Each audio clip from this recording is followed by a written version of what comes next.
Okay, Watchman of Ephraim. This video, well, if you see the picture in front of you, has to do with the holiday that's coming up next month. One of the two big holidays in mainstream Christianity. Actually, this is a redo concerning the Christmas tree. The Christmas tree and what it was originally tied into. Hopefully I can get this video done. I've been having a lot of heart palpitations. I had another bout of COVID. Now I've been having all these really bad heart palpitations. And if it doesn't resolve, I gotta see some medical attention here to see what may be causing it. Anyways, hey, Christmas is coming up. Santa! You're going to set your kid on Santa's lap and he's got his scroll in front of him, his roll there. See if your kid was naughty or nice. Is he going to get some presents? He or she, your kid. Oh, presents. It's Christmas. Lots of presents for the children. Goodies, cookies. Christmas cookies. A lot of fun. All mainly for the kids, huh? Oh, candy, chocolate, candy canes. What fun. Oh, and decorating the house. Inside and out, Christmas lights. How beautiful they look, don't they? Oh, and last but not least, well, there's a lot more like the Yule log and holly and mistletoe and all that stuff. But hey, the Christmas tree. You're going to put your presents under the tree. You're going to gather around the tree and sing carols and all that good stuff. Around by the fireplace, have a nice fire, drink some eggnog, open your presents on Christmas Day or Christmas Eve. Have a ham. I forgot to put a picture up of a ham. Have a ham, the Christmas ham. Ready to celebrate Christmas. Well, it all looks so good, doesn't it? But Satan morphs into a good angel. Did you know that? Satan changes himself to look like an angel of light. 2 Corinthians 11:14. Also, Revelation 12:9, the great dragon was hurled down, that ancient serpent called the devil or Satan, who leads the whole world astray. He was hurled to the earth and his angels with him. The whole world is astray. The whole world is deceived. So what this verse in Revelation 12:9 is saying. And who can bring a clean thing out of an unclean? Not one. That's a principle. That's a study in itself concerning Torah, the principles of clean and unclean. Anyways, this is going to be about the Christmas tree. We'll get to that. This is going to be about the Christmas tree today. Tied in with Baal worship, ancient Baal worship. The evergreen tree. I'm going to read from an article that I have posted on my old website that I took off. It's out of date. What is this strange custom that mainstream Christianity keeps? You bring a fir tree into the house. Deuteronomy 17, I do believe. No, excuse me. Leviticus 17. Just don't bring any accursed thing into your house. It might be Deuteronomy. Again, my memory's terrible. That's one of the reasons why I'm doing a reboot here.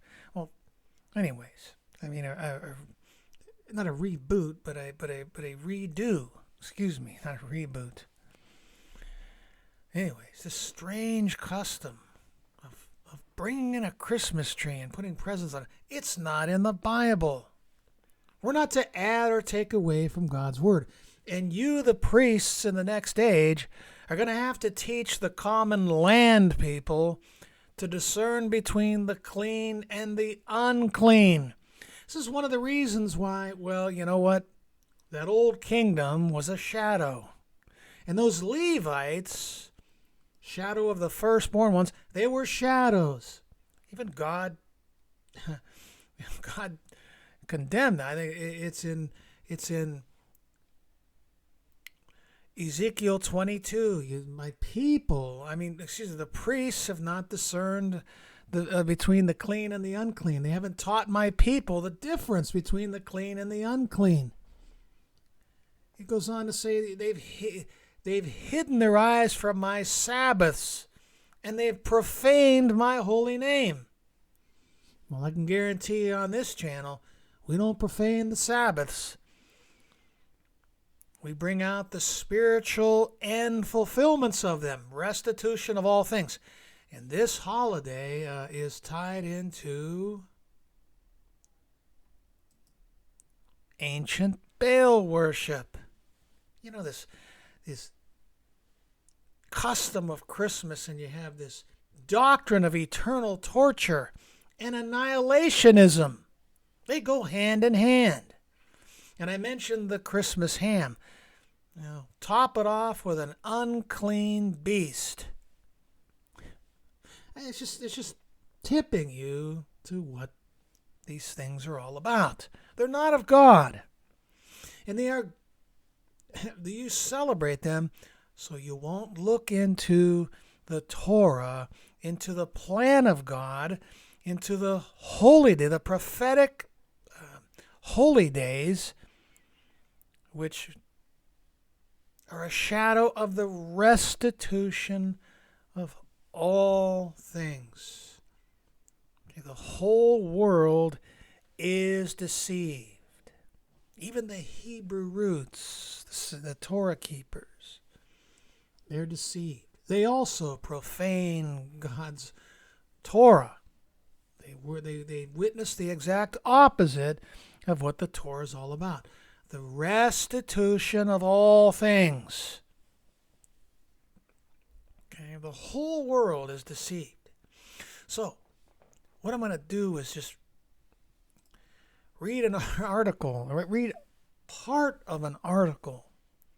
That Good Old Time Religion. Great article. I'll link it to this video. How did paganism creep into the Christian church? 2,000 years ago, most of the world worshipped the sun, S-U-N, not the sun, S-O-N. Okay, so we're just going to go down, and we're going to zero in on the evergreen tree, the Christmas tree, the green tree connection, sun worship, Baal, and the evergreen tree. Why do you think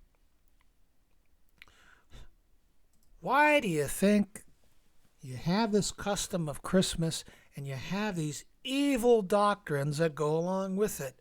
Annihilationism and eternal torture. They go hand in hand because it's all from ancient Baal worship. Even when I was in the Worldwide Church of God, which is the pioneer Torah keeping movement, we were micro destructionists. We believed that the lake of fire was the end of the wicked, burned up forever. We only had one witness, though. That was in Revelation. And some misinterpreted verses in like Matthew and Mark 9. You know, the other day I was watching a Sabbath-keeping TV religious show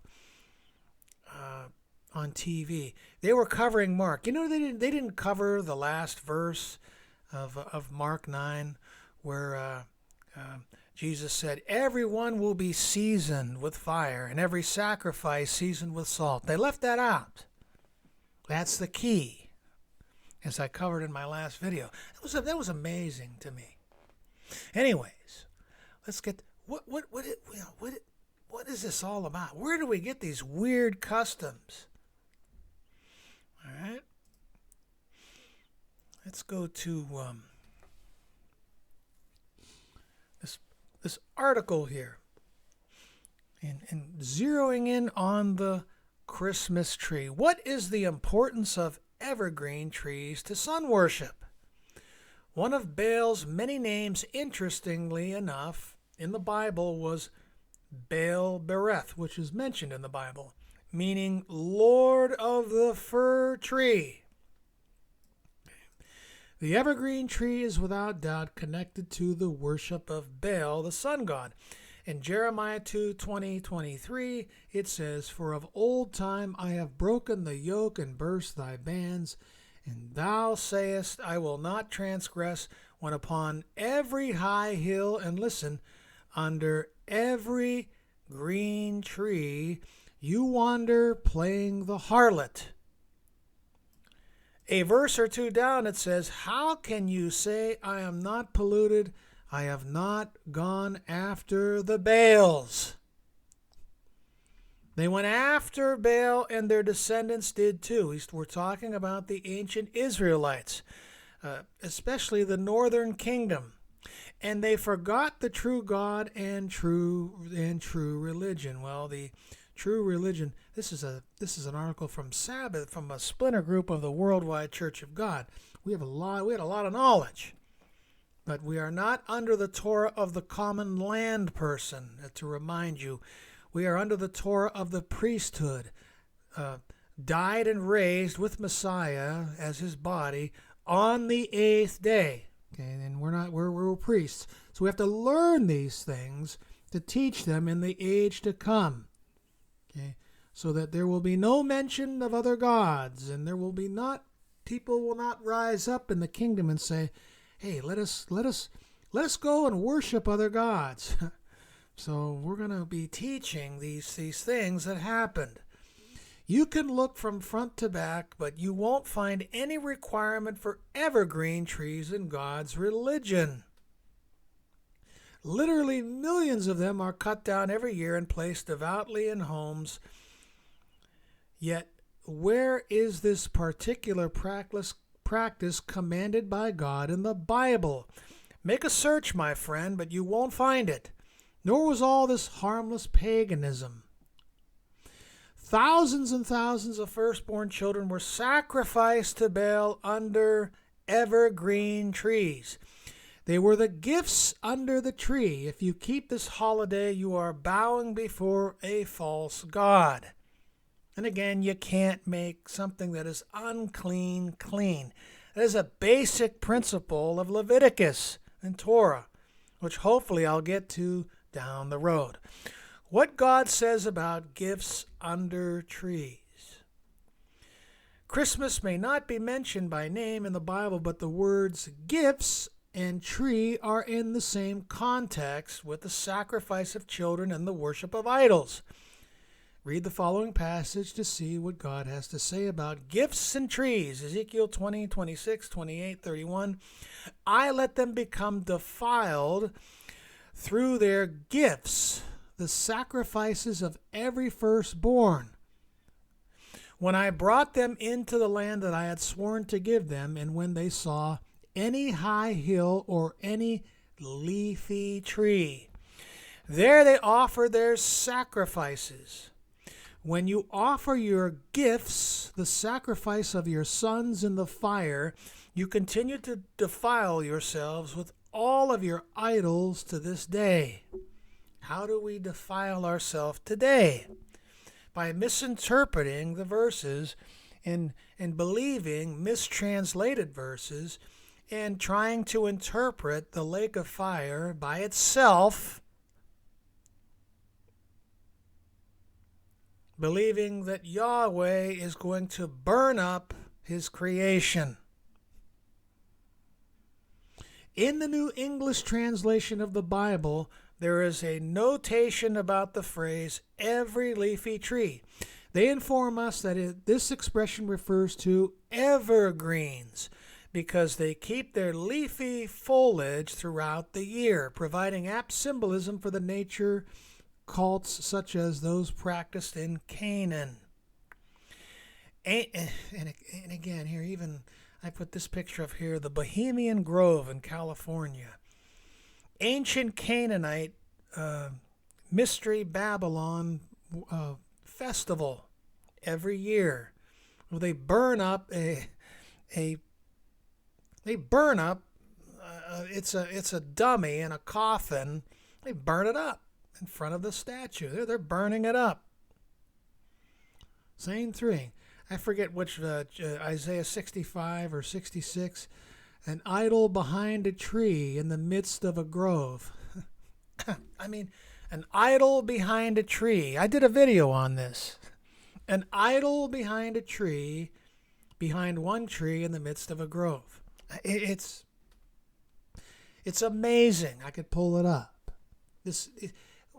We've never left Baal since we were kicked out of the land in 721 BC.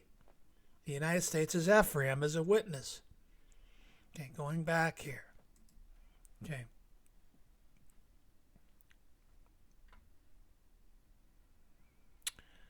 All right, going on here. In the New English translation of the Bible, there is a notation about the phrase every leafy tree. Okay, it refers to evergreens because they keep their leafy foliage. Anciently, the worship of Baal involved rites of human sacrifice of firstborn children up to the age of 5 by causing them to pass through the fire to Moloch. They built high places for Baal in the valley of Ben Hinnom to sacrifice their sons and daughters to Moloch. Jeremiah 32, 34, 35. The word Moloch simply means king. The idol Moloch had the shape of a bull, and in fact, the English word bull is a corruption of the Hebrew Baal or Baal. Baal means Lord. All right.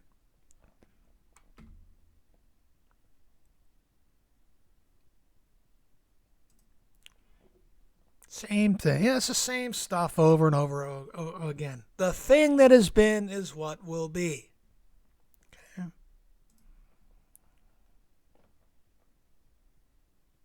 The word Moloch, I read that, excuse me. Read the Mythology of All Religions, Volume 5.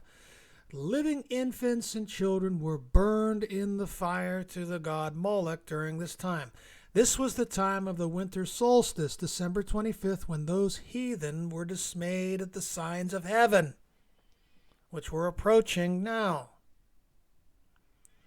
Okay. December 25th is the day when these people could see the sun with the naked eye getting larger in the southern hemisphere. Baal was coming back. That's another video down the road. Let's examine Baal worship in detail, since according to the Bible it was the very cause of the rejection of both Israel and Judah, and they set them up images and groves in every high hill and under every green tree. Okay.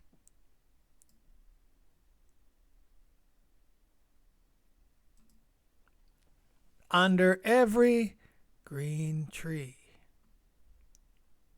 Evergreen. And they left all the commandments of Yahweh their God and made them molten images, even 2 calves, and made a grove, and worshipped all the host of heaven, and served Baal, and they caused their sons and their daughters to pass through the fire. Therefore Yahweh was very angry with Israel, and removed them out of his sight. He's going to do it again. There was none left but the tribe of Judah only. Also Judah kept not the commandments of Yahweh their God, but walked in the statutes of Israel, which they made. And Yahweh rejected all the seed of Israel and afflicted them and delivered them into the hand of spoilers until he had cast them out of their sight. Gonna happen again. Okay. Prophecy is dual. Note that Baal's places of worship were set up in every high hill and under every green tree. The two most important requirements for the altar of Baal were the elevation and evergreen trees. If the land was flat, they would construct man-made high places called stepped pyramids, ziggurats, or sun temples. And according to the Catholic Encyclopedia, the green tree mentioned here wasn't just any old tree. They state that it means any kind of evergreen tree in its native soil. Okay, to build on these high places, they believe they got closer to the gods who dwelt in heaven. Okay. Learn not the way of the heathen. Now, this is in Jeremiah 10. Probably more refers to an idol, but it sounds very familiar to the Christmas tree. I'm going to go ahead and read it. Jeremiah 10 certainly does sound like a description of the modern Christmas tree. But rather than commanding us to put a tree in our house, it says, "Thus says Yahweh, learn not the way of the heathen, and be not dismayed at the signs of heaven." The winter solstice of December 25th. See, when Baal would begin, the sun god would begin to disappear in the northern hemisphere and begin to go south, everything died. He's the god of fertility.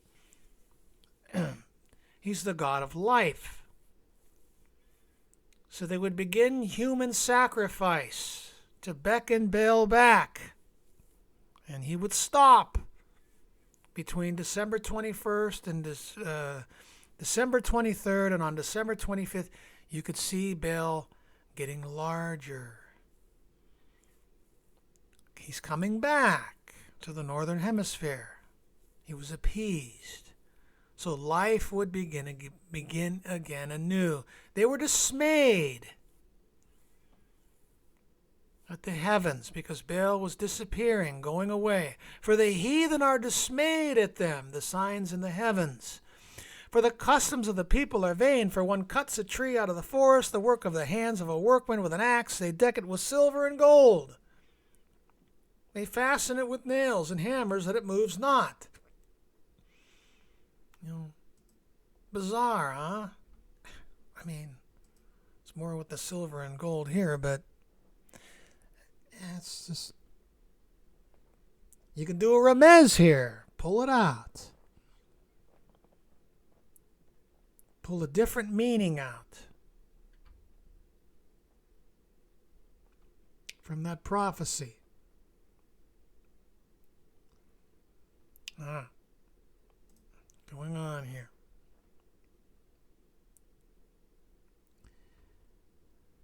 Jeremiah 10:2-4. In fact, the whole book of Jeremiah mentions Baal and Baalim 13 times altogether, and it is in connection with Baal worship that God is stating, "Learn not the way of the heathen, and be not dismayed at the signs of heaven, for the heathen are dismayed at them." The signs of heaven that he alludes to is December 25th, winter solstice. Sun worshippers were astronomers who clocked the movements of the sun, moon, and stars as part of their religion. The winter solstice was fear-provoking to them. Ever wonder why people hang gold and silver balls on a tree? An article on Origins of Christmas Traditions gives an eye-opening explanation. Since the earliest of times, the pagans worshipped trees, especially evergreens. To them, it represented life and freshness. Since it was evergreen, it always had life. The trees were worshipped as symbols of life, fertility, sexual potency, and reproduction. The evergreen tree represented a phallic symbol, the man's sexual organ of reproduction, set in an upright position. Any wonder why people hang round balls on a tree?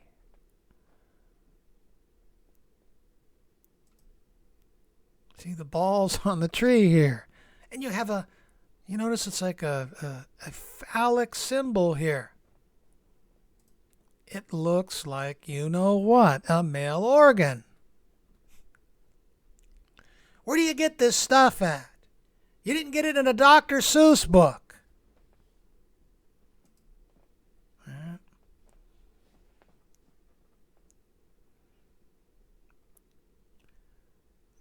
The tree. Where am I at? The evergreen represented a phallic symbol, the man's sexual organ, in upright position. Jeremiah 2:23. How can you say, I am not polluted, I have not gone after the Baals? Verse 27, saying to a tree, you are my father, and to a stone you gave birth to me. It appears that the Christmas tree meant a whole lot more to them than we understand. Verse 27 infers that they felt this phallic symbol was their father, the author of their being, their God. The Christmas tree must have represented Baal. Thus, if the children were being sacrificed in honor of Baal, it makes sense that they would do it under the tree that represented him.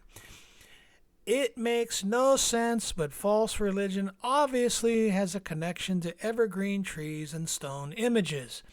The words green tree or evergreen tree are used 10 different times in the Bible in connection with idolatrous worship, and in 4 cases with child sacrifice. Baal worship required firstborn children to be burned alive by passing through the fire to Moloch under a grove of evergreens. Can it be a coincidence that 4 different scriptures directly place child sacrifice and evergreen tree in the same context? People who want to say that, yes, Christmas may have pagan origins, but we have Christianized it, need to remember that it was a time of child sacrifice that can never be sanitized or made acceptable. And now you have this fake cloaked religion of 2 billion people, this cloaked in the name of Messiah. You have this custom of Christmas. You have old Nick. You have the god Saturn here. You have old Father Time, the eater of children. Excuse me. And along with it, what do you have?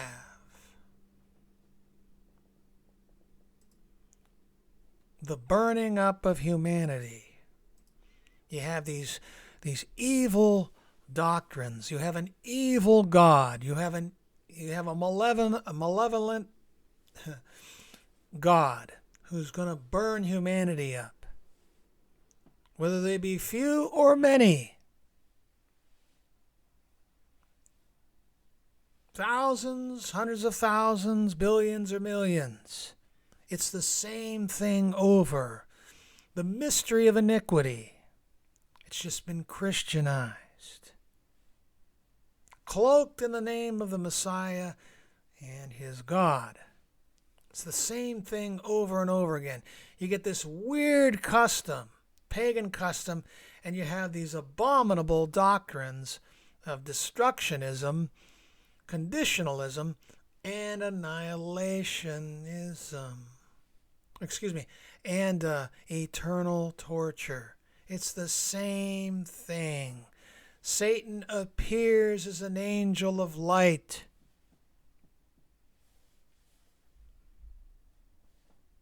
The whole world is deceived.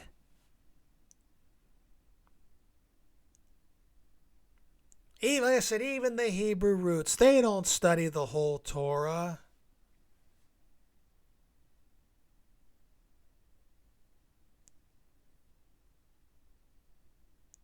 They don't look into Leviticus 13 and 14 as something as a shadow to come, or Numbers 19 as a shadow of something to come.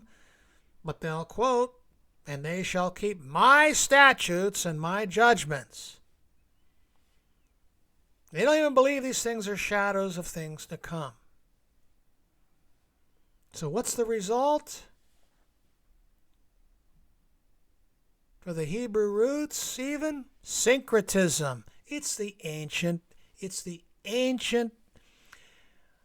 They were mixing worship of Yahweh with Baal worship in the old northern kingdom and the southern kingdom. They were mixing it. That's what this movement's doing too. Well, I could even say they're even worse because supposedly they boast that they're the guardians of the Torah.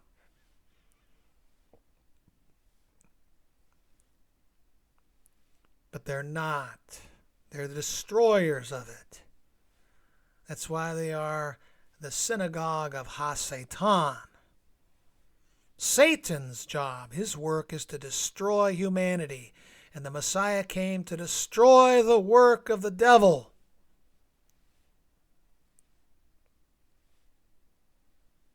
Which is the destruction of humanity. And not only that, to turn those evil beings back even. That's how much God is love. I may do another video on that, going into the Gospels and how these demons and stuff reacted to the Messiah. Tie it in with 1 Corinthians 15. You're going to judge even angels in the next age. You're not going to be judging the righteous angels. You're going to be judging these evil angels, extracting the dross out of them, no matter how long it takes, because that fire that's never quenched is going to be going into the 8th day, as I witnessed. I mean, if you're a quote-unquote universalist and you're involved in this stuff, not good. Sooner or later, you're going to have to give it up. It's coming.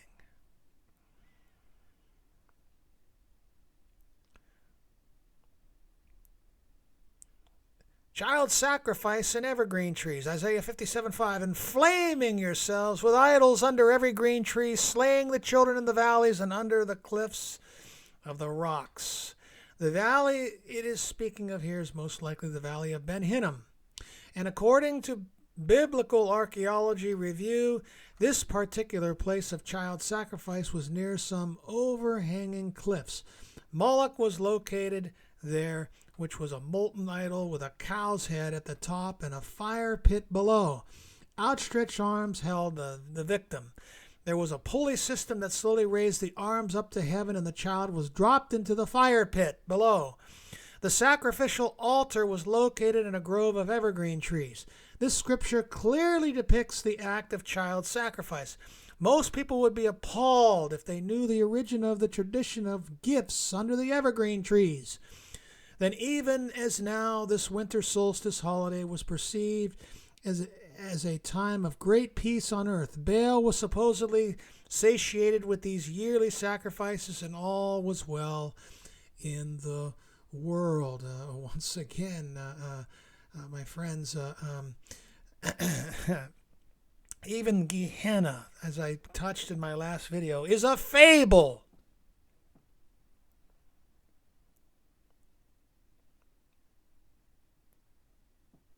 Contrived by men. Jewish rabbis that are being taken as gospel now.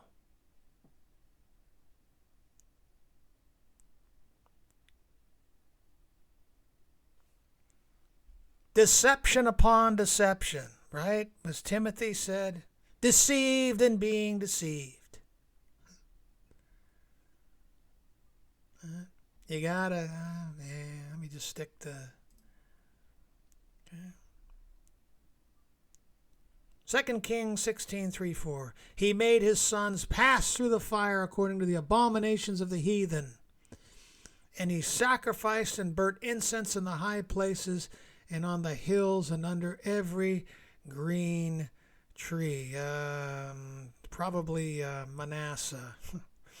2 Kings 17:10-16-17. And they set them up images and groves in every high hill and under every green tree, and made them molten images, even 2 calves, and made a grove Asherah pole, and worshipped all the host of heaven, and served Baal, and they caused their sons and daughters to pass through the fire. No, 2 Kings 6. No, that may be Manasseh. excuse me. I was thinking 1 Kings 16. That was Ahab, but it didn't say it said he worshipped him, but it didn't say he caused his son to pass through the fire. Okay, so going on here. 2 Chronicles 28:3-4. Moreover, he burnt incense in the valley of Hinnom, and burnt his children in the fire. He sacrificed also and burnt incense in the high places on the hills and under every green tree. Probably Manasseh there. What sort of King Manasseh of Judah? What sort of powerful religious coercion could have persuaded mothers and fathers to sacrifice their own children? One reason for this unnatural act was something modern people understand very well: simple peer pressure. But fear was the primary factor influencing the ancient mindset. They were taught that human sacrifice was required, or the sun god would avenge his anger upon them catastrophically. And no sun, no crops, no life. This was used like a whip, and it was true fear religion. Well, we still have that religion today, don't we?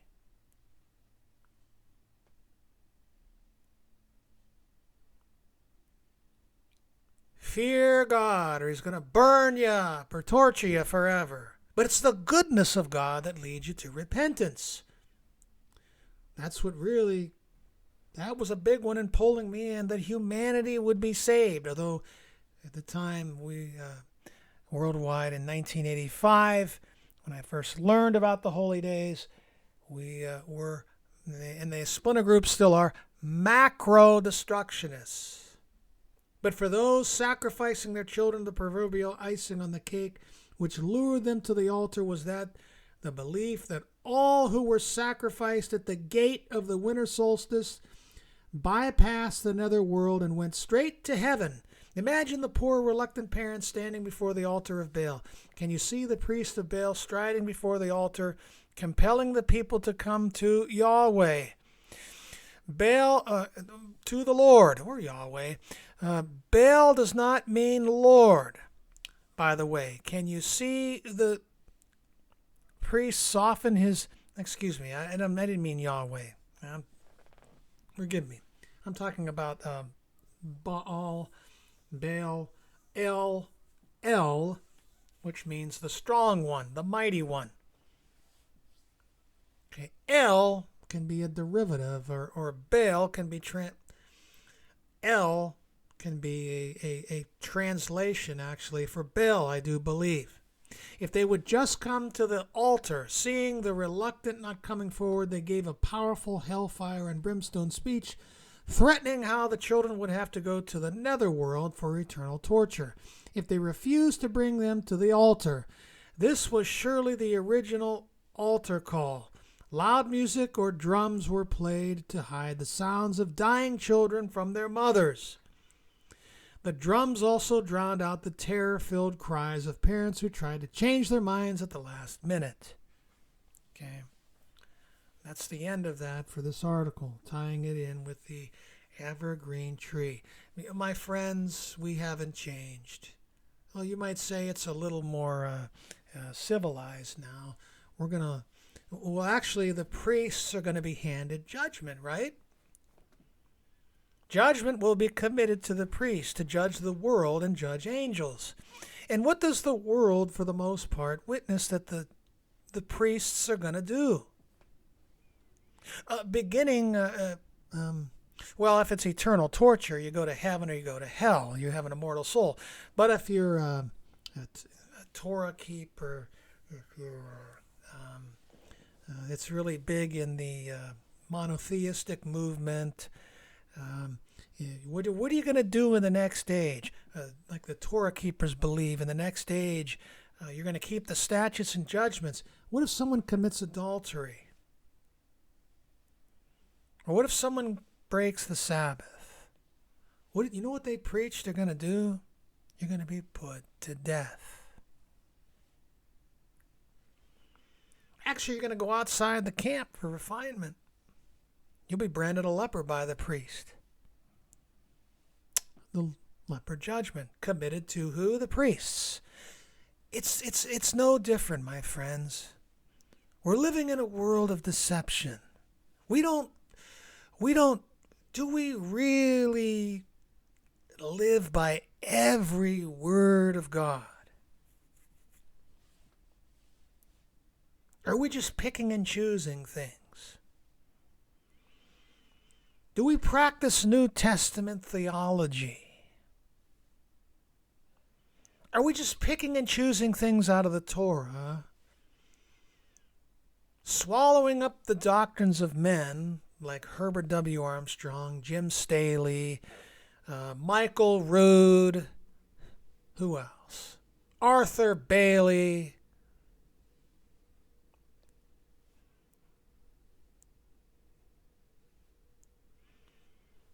Are we not,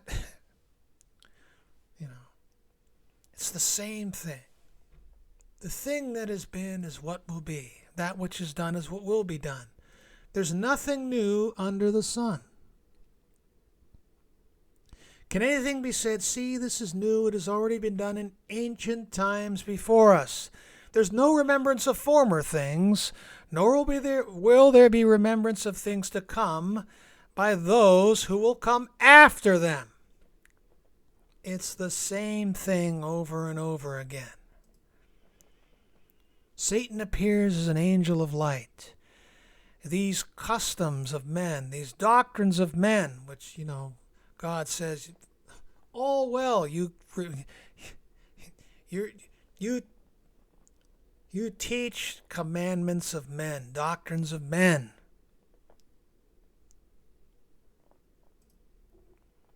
It's the same thing over and over again, only it's been cloaked. It's the Babylon mystery religion. It's syncretism, like the ancient kingdom. Oh, keeping the law and mixing the law with Canaanite doctrines and beliefs. The same thing over and over again. Satan, he's crafty. He moves along with humanity. He knows the end from the beginning also.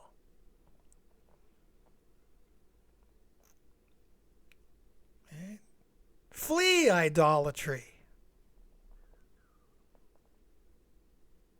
What is it? I do believe 1 Corinthians 10:14. I might be off. Flee idolatry, man. Get out of this stuff. Come out of her, my people. Touch not the unclean thing, 2 Corinthians 6. And I will be a father to you, and you shall be my sons and daughters. Get out of this stuff. All right? It's not just being a monotheist or a quote-unquote universalist. You keep this stuff. You need to prove all. You need to look at the whole Word of God. So there you go. The evergreen tree.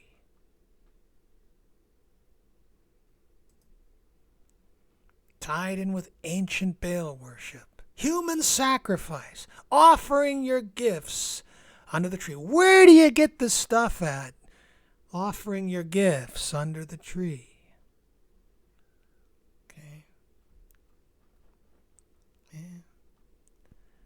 We're in Babylon. The whole world is deceived. Okay? Thank you for your time and thank you for listening.